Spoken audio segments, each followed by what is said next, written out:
विश्व में फरोजा से तजदीद मोहब्बत को परवाने तो निकलेंगे,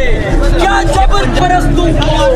इतना भी नहीं मालूम, सर कटने का मौसम में दीवानों की बस्ती से दीवाने निकलेंगे, दीवाने निकलेंगे, दीवाने निकलेंगे। बिस्मिल्लाहिर्रहमानिर्रहीम। वीडियो आपने देखी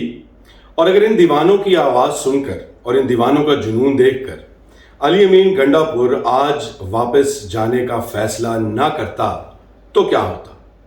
ये बात आपको, मुझे और इस मुल्क के उन लोगों को सोचने की ज़रूरत है जो इस मुल्क को एक ऐसी बंद गली में धकेल रहे हैं जहां से वापसी का शायद कोई रास्ता नहीं।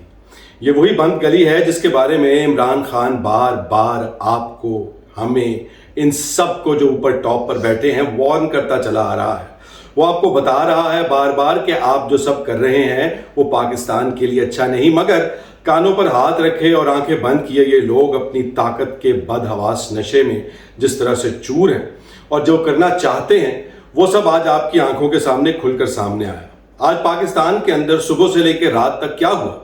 आपको हुकूमत ही बताती रही कि ये एक सूबे की दूसरे सूबे पर चढ़ाई है। आपको हुकूमत ये कहती रही कि ये एक कौमियत की दूसरी कौमियत के ऊपर लश्कर कशी है। आपको हुकूमत ये कहती रही कि ये एक वजीर आला सूबे का जो है उसकी दूसरे वजीर आला के साथ जो है वो खटपट है और उसके साथ अना की लड़ाई है। आपको हुकूमत ये बताती रही कि जो सब लोग बाहर आए हैं ये बुनियादी तौर पर एक फितना है जो पाकिस्तान की अमन व सलामती के लिए खतरा है और जिन्हें कुचल देना चाहिए।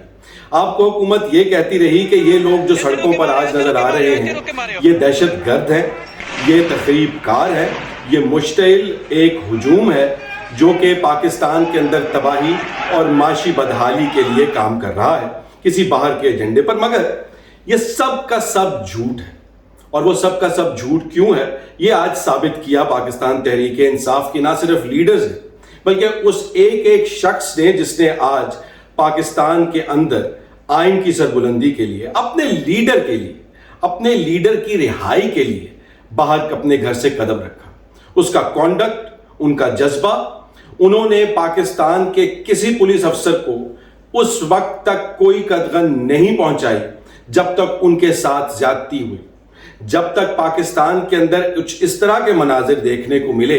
कि जब आप वीडियो क्लिप्स देखेंगे तो आपको शक होगा कि शायद आप कश्मीर का कोई वीडियो देख रहे हैं। आपको और हमें कश्मीर के अंदर पैलेट गन्स के खिलाफ आवाज उठाते हुए अभी यूनाइटेड नेशंस अक़वाम मुत्तहिदा में हमारे वजीर आजम ने यही बात की कि कश्मीर के अंदर पैलेट गन्स जो हैं वो इलीगल हैं कहीं पर भी। और आज पाकिस्तान के अंदर उसी हुकूमत ने, उसी वजीर आजम की हुकूमत ने पाकिस्तानियों के ऊपर पैलेट गन्स चलाई। अभी वीडियो आपने देखी किस तरह बुजुर्ग लोगों की कमरे जो हैं वो छिंजी हुई हैं, नौजवानों के जो है वो खून में लथपथ है, मगर उनका जज्बा इस कदर मोहकम और इस कदर स्ट्रॉन्ग क्यों है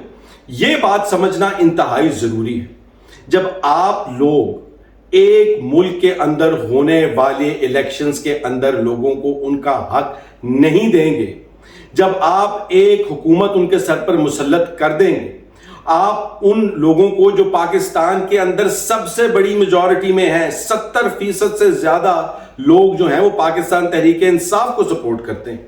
जब आप उनके लीडर्स के साथ अपना रवैया झूठे मुकदमात करेंगे, उनको जबरदस्ती जेलों में रखेंगे और उसके बाद जब वो उनके लिए एहतजाज, ये एहतजाज आपका, मेरा, हम सब का आईनी हक है, उस एहतजाज को, उस आइन के निफाज की बजाय उस आइन को पामाल कर रही है ये हुकूमत जब आपके और मेरे इस हक को वो डिनाई करती है। आज सुबह से लेकर वो हुकूमत जो ये कहती थी कि भी ये तो खत्म हो गई पाकिस्तान तहरीक इंसाफ, नजर आ गया लाहौर के जलसे से सारे का सारा कच्चा चट्टा खुल गया है, ना कोई बंदा था ना बंदे की जात थी, तो इनका तो बेड़ा गर्क हो गया है, ये खत्म हो गई है पार्टी और इसकी जो फॉलोइंग है वो भी अब सिर्फ ट्विटर पर रह गई है। मगर वही हुकूमत आज जब उसने ये देखा, बल्कि देखने से पहले ही, क्योंकि वो जानते हैं कि यहां पर क्या हालात व वाक़यात हैं, हकीकत से आशना है, और उन्होंने हर दरवाजा, हर गली, हर सड़क, हर शाहराह तमाम का तमाम बंद कर दिया। और उससे क्या हुआ, اور بدحواسی کی حالت یہ تھی حکومت کی، اس قدر خوف کی ماری حکومت ہے یہ پاکستان تحریک انصاف سے کہ کبھی کسی عام شہری کو جو پروٹیسٹ کا حصہ بھی نہیں ہے اس کو پکڑ کے گرفتار کر رہے ہیں، جو نظر آ رہا ہے اس سے ڈرے ہوئے ہیں، جیو کے رپورٹر کو پکڑ کے مارنا شروع کر دیا کہ شاید یہ بھی پی ٹی آئی کا سپورٹر ہے۔ تو مطلب ایک بدحواسی کی کیفیت ہے، ایک خوف کا پہرا ہے اس حکومت پہ اس شخص سے جو جیل کی سلاخوں کے پیچھے بیٹھا ہے، جسے اس کے لوگوں سے ملنے کی اجازت بھی نہیں، جسے عوام سے بات کرنے کی اجازت بھی نہیں، جسے وہ بنیادی حقوق بھی نہیں دیے جا رہے عدلیہ کے حوالے سے جس کا وہ حقدار ہے۔ اس کے کیسز کو مارنے کے لیے، اس کے کیسز میں پھنسانے کے لیے یہاں پر معیار بدلے جاتے ہیں، یہاں پر شعار بدلے جاتے ہیں، یہاں پر قانون بدلے جاتے ہیں، صرف اور صرف اس لیے کہ اس شخص کا منہ بند رکھا جائے۔ مگر اس سب کے باوجود آج جس طرح tens of thousands of people، جس طرح سے راولپنڈی کی سڑکیں، گلیاں، بازار 144 کو 144 دفعہ انہوں نے ناکام بنایا اور وہ سب کے سب جو ہیں وہ سڑکوں پر نکل آئے، کتنی گاڑیاں بھرتے، کتنے جیلوں میں ڈالتے، اور اس کے بعد جو ایک طوفان بدتمیزی برپا ہوا، ٹیئر گیس ہر جگہ پر۔ یہ جو آپ ویڈیو دیکھی اس کی آخری جو سین اگر آپ اس کو دیکھیں تو وہ شخص اپنے بیوی اور بچوں کے ساتھ آ رہا ہے اور اس کے اوپر بھی ٹیئر گیس کی شیلنگ ہو رہی ہے۔ تو بنیادی طور کے اوپر یہاں پر انسانیت نام کی، یہاں پر فہم کے نام کی، یہاں پر ہمدردی، یہاں تک کہ بنیادی اخلاقیات کی بھی کوئی جگہ نہیں رہ گئی۔ اور اب اگر یہاں سے یہ بات وہ کہتے ہیں نا کہ ظلم ایک حد سے گزرتا ہے تو مٹ جاتا ہے، آپ تو واپس بات کو وہیں پر سمیٹتے ہیں کہ اگر علی امین گنڈا پور آج وہاں سے واپس نہ مڑتا اور جو ہزاروں فوج کی اور مطلب آپ کی پولیس کی نفری وہاں پر مورچہ بندی کر کر بیٹھ گئے، ان کے ساتھ وہ تمام ہزاروں لوگ بھیڑ جاتے جو آپ چاہتے ہیں، تو کیا ہوتا؟ پاکستان کے ساتھ کیا ہوتا؟ پاکستان کے اندر جو آپ ایک جھوٹی معاشی ایک نیریٹو آپ نے کریٹ کیا ہوا ہے، جس کی حقیقت کے بارے میں پہلے بتا چکا ہوں کہ وہ عوام کو کیسے پیسے گا، وہ سب کا کیا ہوتا؟ آپ کیا یہ سب برداشت کر سکتے؟ ہم کیا یہ سب برداشت کر سکتے؟ تو پھر ہوش کے ناخن لیں۔ اس ملک کے اندر لسانیت کی، اس ملک کے اندر پروونشلزم کی، صوبائیت کی آگ آپ کے لوگ ٹی وی پر بیٹھ کے بھڑکا رہے ہیں۔